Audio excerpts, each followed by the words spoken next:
Another area that has been misunderstood is the need for tax ID. Some people wrote some narrative and say, oh, from January, they'll block your account, they'll do this and do that. Let me tell you what it is. In 2019, the government enacted the Finance Act of 2020. It took effect from 13th of January 2020. This is over 5 years already. And that law says, if you have a bank account that you use for business, you must produce tax identification number. Otherwise, you will not be able to continue to operate the account. From that day, 13th of January 2020, if you want to open a new account, and that new account is for business purposes, you must present a tax identification number. Otherwise, you will not be able to open the account. So this is more than 5 years ago. People who operate accounts for business purposes, they already have provided their TIN, and they're not even complaining. Because normally, that's something you should do without anybody telling you.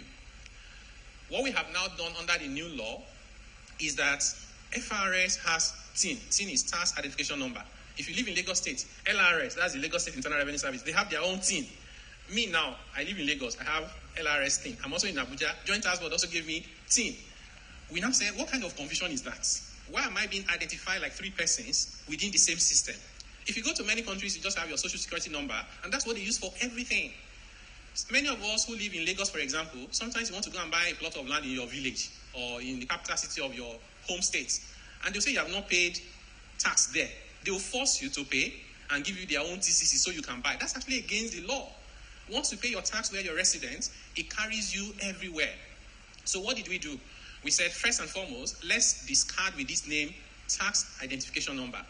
Let's just call it any identity that we can use for tax purposes. That's how we develop tax ID, tax identification. Ultimately, the objective is if you're an individual, a natural person, we will focus on your NIN. Once we have your NIN, you don't need anything. We use it for your tax identification. In fact, we're hoping that we get to a point where if we know your phone number, because your phone numbers are unique, if I know your phone number, that's good enough. Now, for businesses, we want to get to a point where we use their RC number, okay, with Corporate Affairs Commission, because that's also unique to them. Once we do that, we're able to harmonize all the tax identities in Nigeria to a single platform that will identify you uniquely, so that life is easy for you if you are moving around, doing business in different places, buying assets in different places, and your record is harmonized. If you already have a TIN for your bank account that you use for business, you don't have to do anything, you are fine. If in your bank account you're not doing business, you're also fine, you don't need to do anything. But if you have a bank account you're using for business and you don't have a TIN, you have to get a TIN. If you're an individual, you go to Joint Tax Board. I'll share some of the materials and I'm sure they can share with you via your communication channels. You see the link to register.